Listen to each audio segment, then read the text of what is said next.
The back to school question. President Trump ramps up his push to get schools to reopen, but it's getting a lot more complicated. Plus, could the college football season be kaput? And Apple's cooking up a new iPhone. How much it will cost? Here's what you need to know.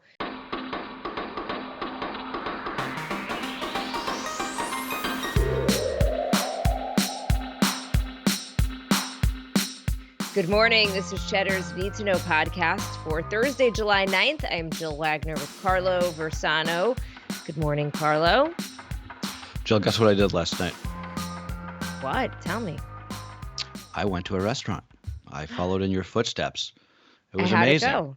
It was so nice. It was like a little slice of heaven. I had a lobster roll. I sat outside. Everyone was socially distanced. The servers were all wearing masks. It was great. It really was. I had forgotten how much like a little something, what a nice little thing something like that is. It makes you feel a little bit more normal, right? Yeah, absolutely. It does. So, I hope we can continue at least up here in the Northeast. I know it's not so easy in other places. I know I'm getting really scared that it's that we're gonna just go back to cases climbing and that we're gonna have to revert to another lockdown. I feel like that's probably coming, but I guess we can I don't enjoy know. it while we If can. I mean, I obviously hope you're wrong, but it just the Northeast, Jill, is in such it is. I know we've said this ad nauseum, but we are in different, like it's two different countries, right? We have just crushed the curve up here. Did you see the pictures, by the way, from Fire Island over the weekend? Yes, yes, that's obviously That's what scares not me. helping. That's the Yeah, stuff that scares me. no, I know. We'll see. No, I hope you're right. I mean, I think we were all sufficiently scarred, but Yeah, right. I guess we'll see.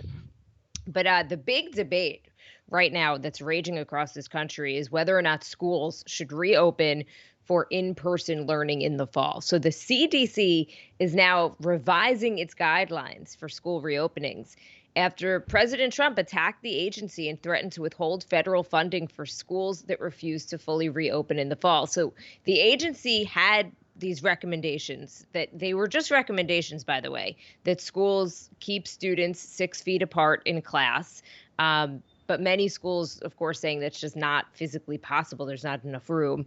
Again, these are recommendations, not requirements, and will come down to what the individual school districts decide to do. So, to that end, New York City, the public school system there, which is the largest public school system in the country with 1.1 million students, the decision's been made that it is not going to fully reopen in September. Instead, there will be in class instruction limited to about 2 days a week for most students. So, the mayor saying 1 to 3 days a week in person for students. So that's a huge decision.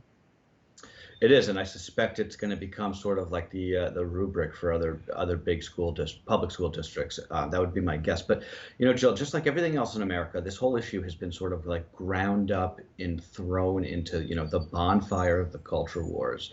It's also exhausting, right? It's like there is an argument that these CDC guidelines were too stringent to actually be enforced, right? Just like you said, I mean.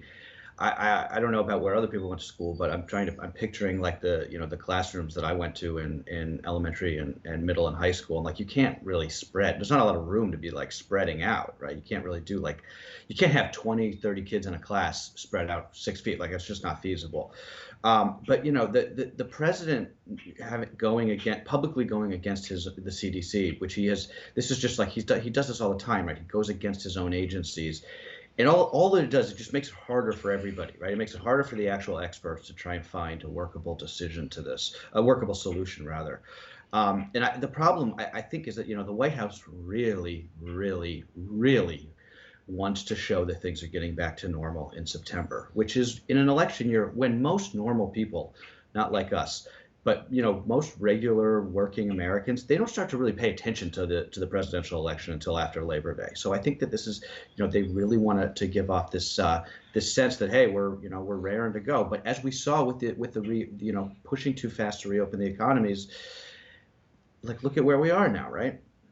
I mean, Carlo, look what happened the last time that states and and cities and whatnot didn't follow CDC guidelines, right? The CDC had laid out very clear guidelines, or was in the process of laying them out, include, to reopen, including that cases had to be going down for 14 days. There needed to be a certain number of hospital beds available. In many cases, unfortunately, states reopened without following those guidelines. And we are currently in the situation that we are in right now with about 60,000 new cases a day of coronavirus in this country, which is more than some countries have had this entire pandemic. I just want to follow up on the school front, I did interview a doctor from the American Academy of Pediatrics. I watched that. It was good. Yeah. I could have spoken to him, by the way, for like another 45 minutes. I had that many questions. One of the big takeaways that I had, besides for the fact that it's basically there aren't many good answers here, and that it's pretty much, his argument. What he was saying is, individuals do need to make decisions based on how high risk they are. Like each family needs to make determinations for themselves. Are they living in a multi-generational home? Are people high risk? Is the area that they're living in seeing a rise in cases? So besides for the fact that I'm more confused, the one piece of good news that I got was that this doctor was saying in the beginning he was pretty adamant about shutting everything down in terms of schools. Like he wanted schools shut even before many places shut them. But he said, looking at the data in terms of how this affects kids, he's changed his mind, and he feels like it is better when possible for kids to be in-person learning, because it's not affecting kids to the degree that they had feared. And he does not believe that kids are the super spreaders that they had feared. Yes, there are some extreme cases, and that is really scary, especially as a parent. But he's saying by and large, what they have found after however many months, not many, right? Like this is still really new, but they have found, according to the data, that they don't believe kids are as impacted, and because of that, they're not spreading it as much. So that made me feel, that's the reason why that agency, which is normally conservative, is arguing that we need to get kids back whenever possible. No, that's really good information, and we should probably get that out more widely, because I think that jives with a lot of the stuff that we're seeing overseas, which is, to your point, right? It's not, schools aren't these super spreading events like churches are. So yeah, I mean, look, I agree. We got to figure this out, but it just goes back to it all comes back to the fact that we haven't actually suppressed the virus here, right? So we're trying to build the highway in front of us while we're driving it, right? Yes. That's the problem, right? And the president was tweeting about all the other countries that they've managed to open schools and do it safely, but we're not all other countries. We have not controlled the pandemic. Right, exactly. On the college front, though, the Ivy League became the first Division I sports league to throw in the towel on all sporting events for the fall semester, in effect putting the entire college football season in limbo. So I was actually sitting with my husband when that news broke. I thought of Mike. And he's like it's heartbreaking. And this is how people feel for all activities that are near and dear to their hearts. But it's a rough one. Yeah, I mean, it's not so much that it's like, people are going to miss watching Princeton, play Columbia, but it's the sense that this could be like the first domino to fall, right? The thing to watch here, I think, is whether other leagues follow suit, right? Like the Ivy League doesn't have, obviously, they have a ton of resources, as the schools themselves do.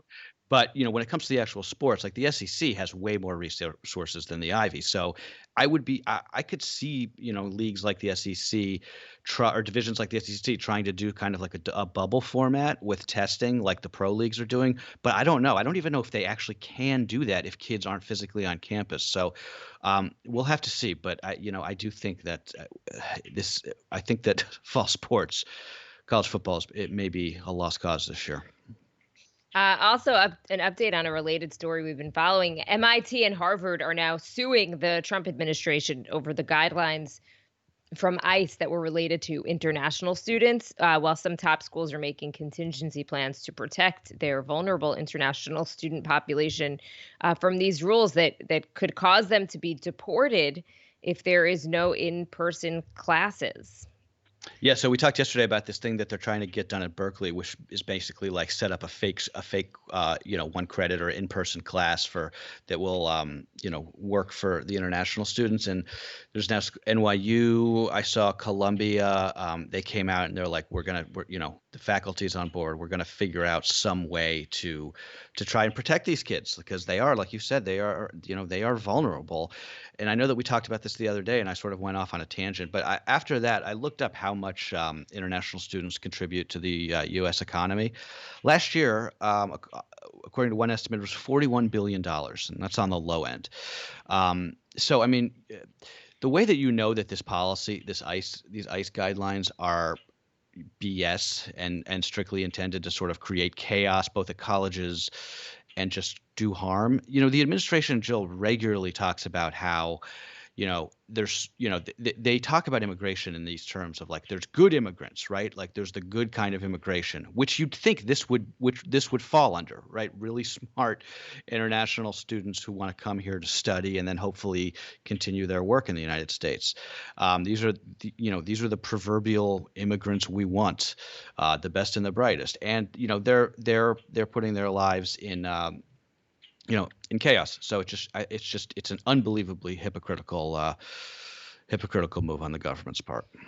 And for these students, like, where are they going to go? Where the cases are so crazy in this country, we're not allowed anywhere. So, I mean, exactly. It's just like I said before, it's like this like sick, twisted, like kabuki theater. Exactly. You can't even go back to where you came from because of all these flight restrictions on. I think that's another thing, by the way. Do people in this country realize that you can't go anywhere? I mean, I was talking to my wife about this the other day. She's from Eastern Europe. We couldn't go. She couldn't go if God forbid, if something happened and she had to go home, she couldn't. Right? We are trapped. We are. I mean, we happen to be trapped in a country that I don't know. I'm just this gets me all riled up. All right, well, Carlos, switching gears, we haven't talked about the weather this week, but it is hot and it is getting hotter across most of the country right now. An oppressive heat wave has settled, which is remarkable, not so much for the record-breaking temperatures, but for its sheer mass. It is stretching from California to New England, about 80% of the continental U.S. We'll see the thermometer top 90 degrees in the next few days. Ugh, even hotter in the south. I think I saw 110 in Phoenix this week. It's summer, so like that happens. But at the same time, Jill, if you're in the Northeast, look out. There's a tropical system headed our way that could actually turn into a tropical storm by tomorrow. If that happens, it will be called Tropical Storm Faye, and it will be the earliest F-name storm ever recorded in the Atlantic hurricane system. So it's early for that up here, but just keep your eyes peeled. Could be a washout this weekend. Also, I feel like there's a conspiracy for me to create about why tropical storms and like nor'easters always seem to happen on the weekends. You ever notice that? Yeah, you're 100% right. It's like, Right? and then they're like always a week apart, especially in September. So they like one hits one Friday, the other one hits the next.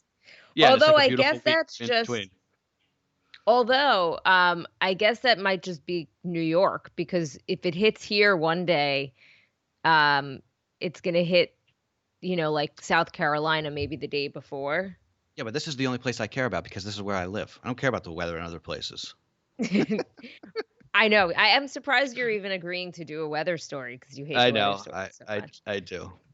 But this is, by the way, I mean, not like to be total Debbie Downer, but this is really scary because if this is an above average hurricane season, which it is shaping up to be already to this end, and as the weather, as it gets warmer, these storms get stronger.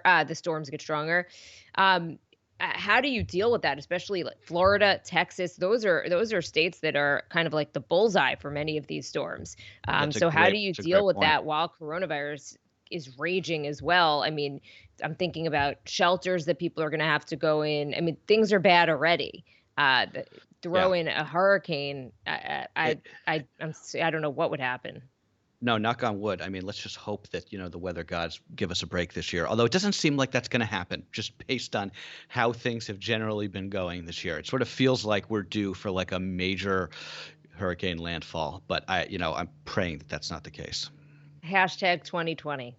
Yeah. Okay. A pair of big decisions, by the way, out of the Supreme Court yesterday. The court siding with religious employers in both cases, delivering wins for Christian conservatives in decisions that will have material impact on tens of thousands of Americans, particularly women. So the court ruled 7-2 that employers with religious objections can decline to provide contraceptive coverage under the Obamacare mandate. And in a separate 7-2 ruling, the court ruled that religious schools are exempt from employment discrimination lawsuits. Yeah, the birth control ruling is the big one. This was sort of expected. It's essentially upholding, like you said, these broad exemptions to Obamacare that the Trump administration had made, saying that, as long as you have a, quote, sincerely held religious objection, you can ignore the mandate that you have to provide contraceptive and birth control coverage. The court is basically saying this is kind of like one of these procedural cases. It's not a landmark decision. They're saying they have to defer to the administration's interpretation of the law, which also means it could be undone in a future administration. So, don't take too much out of this in terms of like, precedent setting cases. But because also, if it were a landmark case, you would have seen it 5-4. The liberal justices would have all dissented.